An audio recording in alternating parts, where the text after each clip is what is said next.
اور میرے بہت ہی عبدالعزیز سوامی سردانند جی مہاراج اور سوامی دھرمانند جی مہاراج اور علاقے کے اور قوم کے ذمہ دار نمبردار اور علماء کرام، یہ پروگرام جو ہو رہا ہے اس کی حیثیت سمجھنے کے لیے ہمیں پہلے اپنی حیثیت سمجھنی ضروری ہوگی۔ ہم کون ہیں اور ہم کون سے ملک پہ رہتے ہیں؟ پیارے بھائیوں، یہ جب سرشٹی یہ دنیا کو قدرت نے بسایا اور رچایا تو حضرت آدم علیہ السلام کو اللہ تعالیٰ نے، میرے خیال سے سوامی جی آدم کو کیا کہتے ہیں پہلے؟ منش کو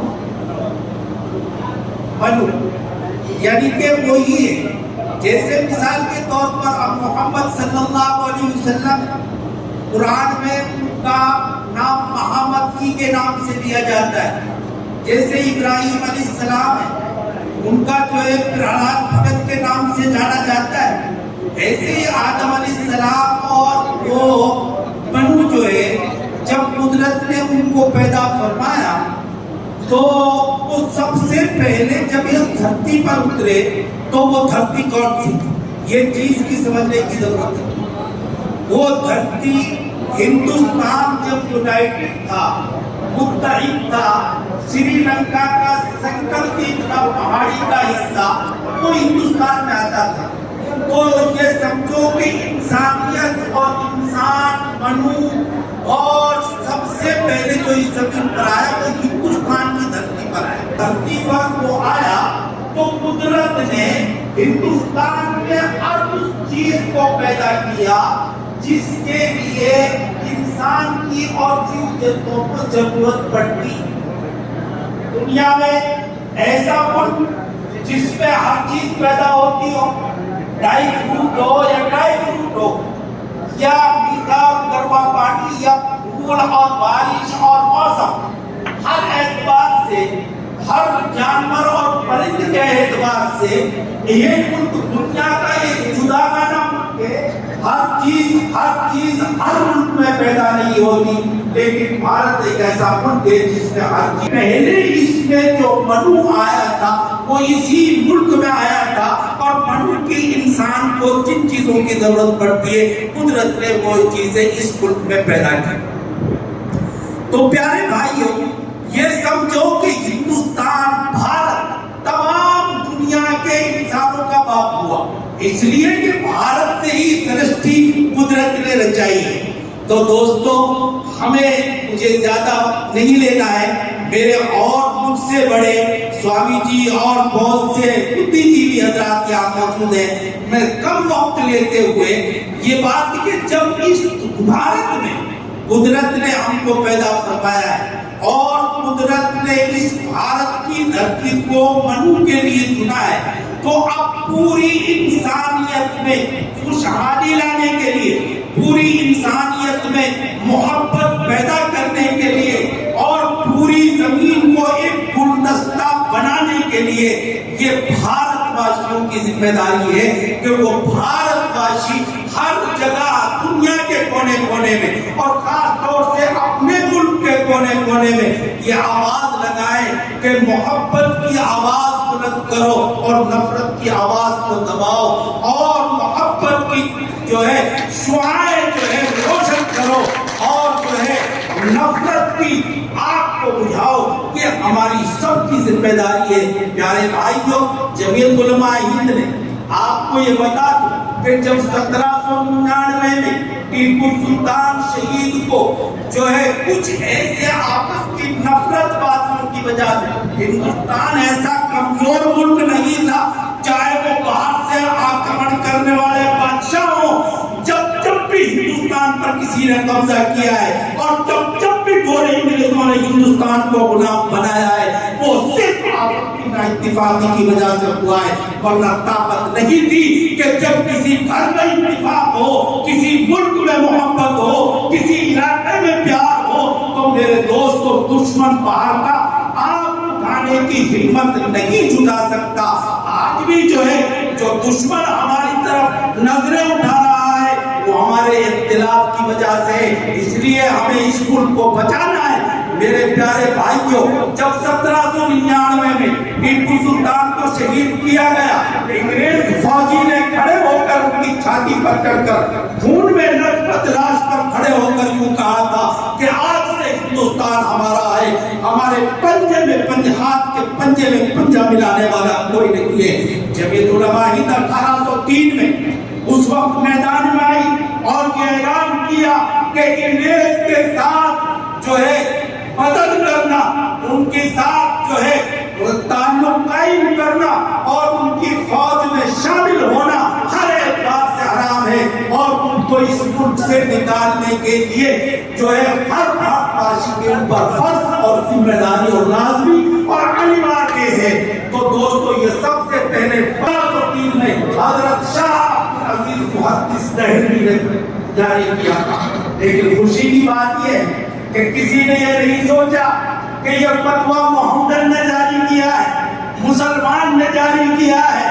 نہیں، ہر ایک ہندوستان واسی، ہر ایک کو جو ہے وہ بغیر کسی مذہب کے اپنے بزرگ کو، اپنے دھرم گرو کو دھرم گرو مانتا تھا. یہ آواز لگائی ایک محمدن مسلمان عبدالعزیز نے اور اس پر عمل کر دکھایا پنڈتوں نے بھی اور میرے دوستوں اور بزرگوں اس مائنورٹی نے بھی اور میجورٹی نے بھی اور ہندوؤں نے بھی اور مسلمانوں نے بھی اور عیسائیوں نے بھی اور بودھوں نے بھی اور پارسیوں نے بھی. تمام مذہب کے لوگوں نے ان کی بات کو مانا اور سب وہ انگریز کے خلاف کھڑے ہو کر سینہ سپا دیے. پیارے بھائی، یہ وقت اور ایسا بڑھتا گیا جب یہ قومیت کہتی 1857 کے بعد یہ اعلان مکمل ہو گیا اور سارا ہندوستان واسی، چاہے وہ اشفاق اللہ ہو اور چاہے وہ رام پرساد دشمن ہو اور چاہے سبھاش چندر بوس ہو اور چاہے میرے دوستو شہید بھگت سنگھ ہو، چاہے وہ اور کتنے ہی بڑے بزرگ جنہوں نے میرے دوستوں کا ابھی ہمارے سمے سنگھ بھائی نے جو کہا تھا کہ وہ جو ہے پشاور اور شیر شاہ پوری مارگ پر کتنے لوگوں نے قربانیاں دی اور کتنے لوگوں نے شہادت دی. یہ میرے دوستوں کو یہ آپ تاریخ اور اگر اتہاس پڑھیں گے تو پھر ہندوستان میں کسی ہندوستانی کو نفرت نہیں ہوگی، بلکہ وہ ہندوستانی کو میرے دوستوں کوئی نچلی ذات سے اور اپر کلاس سے اور کسی میرے دوست مسلمان سے اور کسی ہندو سے، کسی سکھ اور عیسائی سے تعبیر نہیں کرے گا، بلکہ وہ تعبیر کرے گا کہ یہ ہندوستانی ہے اور ہندوستانی ہونے کے ناطے یہ پیار محبت کی آواز بلند کرے گا. اب جمعیت علماء ہند نے پھر جب یہ میرے دوستوں اور بزرگوں ہندوستان ایک چہتے کے ساتھ آزاد ہوا اور سب نے ایک چہتے کے ساتھ ایک ترنگے کی شکل دی اور سب نے مل کر ہندوستان کے کانسٹیٹیوشن کو میرے دوستوں اور بزرگوں عمل میں لانے کے لیے اور اس پر چلنے کے لیے سب نے سوگند کھائی اور قسم اٹھائی اور یہ ہندوستان آزاد ہو گیا. اور آج ہم نے 75ویں سال میرے دوستوں برسگاٹھ بھی منائی، یہ خوشی کی بات ہے. لیکن آج کچھ ایسے میرے دوستوں، کچھ لوگ ایسے شرارتی تتو ہیں، کہیں تو میرے دوستوں اور بزرگوں وہ جو ہے ہنومان چالیسا کے خلاف آواز بلند کر رہے ہیں، کوئی اذان کے خلاف آواز بلند کر رہا ہے، کوئی مندر کے خلاف آواز بلند کر رہا ہے، کوئی مسجد کے خلاف آواز بلند کر رہا ہے. میرے دوستوں اور بزرگوں، یہ حالات جب آئے میرے دوستوں اور آج جو ہے کسی کی بیٹی کے ساتھ ریپ کیا جا رہا ہے، کسی بچے کو مارا جا رہا ہے، کسی چھوٹ کا جو ہے حالات جو ہے وہ اس وقت عمل میں آ رہے ہیں. میرے دوستوں کو، بھائی چارے کو جب خطرے میں پڑتے ہوئے دیکھا تو جب یہ علماء نے اپنی وہ 100 سالہ تاریخ کو پھر دہرایا اور پھر میدان میں آئے کہ نہیں میرے پیارے بھائیوں، ہندوستانی بن کے رہو اور سدبھاونا منچ کے تحت میرے دوستوں 100 دھرم کا دھکا پیار ملک کو قائم رکھنا ہے. اگر یہ ملک بچانا ہے تو میرے دوستوں پیار کو قائم کرنا ہے. یہ آواز مولانا سید محمود اسد مدنی دامت برکاتہ نے دیوبند کی سرزمین سے اعلان کیا کہ ہم ملک میں یہ آواز کو لے کر 1000 دھرم سنسد کریں گے. اس کی پہلی کڑی جو ہے وہ 100 سے زائد سنسد اب چل رہی ہے اس ملک میں, جو 10 بجے سے 1 بجے تک 28 کو جو شروع ہو رہی ہیں اور ہو چکی ہیں. میرے پیارے بھائیوں, یہ بھائی چارے کو قائم کرنے کے لیے کوئی اس طریقے کی دعوت کو کسی کی کمزوری نہ سمجھے, بلکہ یہ ملک ہمارا ہے اور اس ملک پر ہمارے بزرگوں نے اپنے بچوں کو یتیم کیا ہے, اپنی عورتوں کو بیوہ کیا ہے اور اپنے گھر کو اور در کو چھوڑا ہے جب یہ ملک آزاد ہوا ہے. اس ملک کی آزادی کے لیے میرے دوستوں کیا کیا نہیں قربان کیا ہے. تو آج اس ملک کے بھائی چارے کو قائم رکھنے کے لیے ہماری جمعیت علماء نے اور یہ محنت کی ہے اور ہم شکر گزار ہیں. دیکھو میرے ایک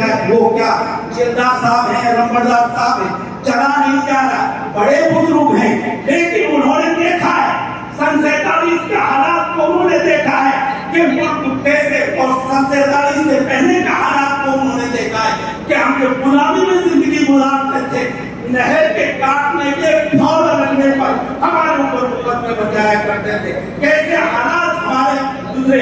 آج حالات کے پیش نظر وہ بزرگ بھی بیچارے دوسروں کے سہارے سے گھسٹتے ہوئے پیروں سے اس کو جو ہے عام کرنے کے لیے اور اس بھائی چارے کو فروغ دینے کے لیے وہ یہاں آئے ہیں. تو میرے پیارے بھائیوں, اس بھائی چارے کو قائم کرنے کے لیے جمعیت علماء آزادی سے پہلے بھی اس کو جو ہے قومی اتحاد کا نام دے کر اس کو آگے بڑھایا تھا, تبھی یہ ملک آزاد ہوا. اور میرے دوستوں, آزادی کے بعد بھی آج بھی 70 سال ہو گئے. میرے دوستوں, اس کو اسی طریقے سے بڑھاتا رہیں گے. اور کیوں کہ میرے دوست اور بزرگوں, اگر ہمیں پیار ہوگا ملک ترقی کرے گا, اور اگر نفرت ہوگی تو میرے دوستوں نفرت میں تو کیا ہوتا ہے, کیا ہوتا ہے. آپ گئے تھے جنگل میں چل رہے تھے اور وہاں ایک شیر پہنچ گیا, شیر نے دیکھا کہ بیل بڑے تگڑے, ان کا گوشت کھانا چاہیے. لیکن جب شیر نے دیکھا, شیر کو بیلوں نے دیکھا کہ بھئی کیا کریں, یہ تو ہم سب کو کھا جائے گا. ان میں سے ایک سمجھدار بیل نے کہا کہ ہمیشہ آگے سے حملہ نہیں کرتا, کیونکہ ہمارے سینگوں سے یہ بچ نہیں سکتا, یہ حملہ کرے گا پیچھے سے. اس لیے ہم سب کچھ ملا کر اور چاروں طرف منہ کر کھڑے ہو جائیں, جدھر سے آئے گا ادھر سے ہی ہم اس کے اوپر حملہ کریں گے. میرے پیارے بھائیو, شیر بھی آگے بڑھا اور انہوں نے ان کو پہلے سینگ مارے اور شیر زخمی ہو کر بھاگ گیا. پھر دوسری طرف سے آیا, پھر انہوں نے اس پہ پہلے سینگ مارے اور پھر جو ہے وہ زخمی ہو کر بھاگ گیا. تیسرے کی طرف آیا تو اس نے اس کے پہلے سینگ مارے, پھر وہ زخمی ہو کر گر گیا. چوتھے نے پھر اس کو جو ہے روندا اور شیر کو بیلوں نے ختم کر دیا, جس کو جنگل کا راجا کہا جاتا ہے. اتحاد کی بنیاد پر شیر پر بیل قابو پا گئے. اگر اتحاد نہ ہوتا تو میرے دوستوں اور بزرگوں پھر بیلوں پر شیر قابو پا جاتا. ہاں, اگر ہمیں اتحاد ہوگا تو چاہے کوئی کتنا ہی بڑا شیر ہو, کتنا ہی بڑے اپنے آپ کو بھاری طاقت والا ایٹم بم کا مالک سمجھتا ہو, کتنی گیدرنگ سمجھتا ہو, میرے دوستو اتحاد ہوگا تو ہم سب کامیاب ہوں گے. یہ قصہ مشہور ہے کہ آسمان میں کبوتر اڑے جا رہے تھے, نیچے دیکھا کہ بہت سے دانے پڑے ہوئے ہیں. وہ جو ہے چن دانوں کو دیکھ کر سارے کبوتر جو ہے وہ اس میں اتر گئے اور وہ دانا چننے لگے. اس میں کسی شکاری نے جال پھیلا رکھا تھا, سارے کے سارے کبوتر جال میں پھنس گئے. اب انہوں نے مشورہ کیا کہ کیسے کریں. ایک عقل مند کبوتر نے کہا کہ دیکھو, اگر ہم ایک ایک اپنی جان بچانے کی کوشش کریں گے تو شکاری ہم پر قابو پا جائے گا. اب تو اس وقت یہ ہے کہ ہم اپنی سب پروں سے طاقت لگائیں اور اس جال کو لے کر اڑ جائیں. میرے دوستو, سب نے اس بات پر عمل کیا اور سب کبوتروں نے اپنی پروں کی طاقت لگائی اور جال کو لے کر اڑ گئے اور پہاڑ میں جا کر اترے اور پھر اپنی چونچوں سے ایک دھاگا کاٹا. جال کا تو ایک دھاگا کٹ جاتا ہے تو پورا جال کھل جاتا ہے. تو جب کبوتروں میں اتحاد تھا تو شکاری کے جال کو پھیل کر دیا. اور کبوتر بھائی, اگر ہم میں اتحاد رہے گا تو ہم باہری طاقتیں ہوں یا اندرونی طاقتیں ہوں, جو نفرتی طاقت ہے کا پرست طاقت ہے، جو دہشت گرد طاقت ہے، ان تمام طاقتوں کو ہم کبوتر جیسا اور بیلوں جیسا جواب دیں گے۔ قدرت ہم سب کو اس بھائی چارے کو قائم رکھنے کے لیے، ہم سب کو پیڑ ملا انسانیت کا سبق دینے کے لیے ہمیں گھر جا کر یہ آواز لگانی ہے کہ پیارے بھائیوں، جیسا ہندوستان پہلا تھا ویسے ہندوستان بنانا ہے۔ ہمارا سندیش سرو طرف سدبھاؤ ہے اور یہ جمعیت علماء کا اعلان ہے۔ اس لیے بس میں یہی آپ سے عرض کرتا ہوں اور آپ کے آنے پر بہت شکر گزار ہوں۔ قدرت آپ کو سلامت رکھے اور اس بھائی چارے کو قائم دائر رکھے۔ وآخر دعوانا ان الحمدللہ۔ شکریہ مولانا یحییٰ کریمی صاحب تلواڑہ سے، جنہوں نے بڑے اچھے لہجے میں بتایا کہ یہ اس سدبھاونا سنسد کو کرنے کا مقصد کیا ہے۔ ساتھیوں، ہمارے بیچ میں بہت بڑے لیول پر ہمارے ہندو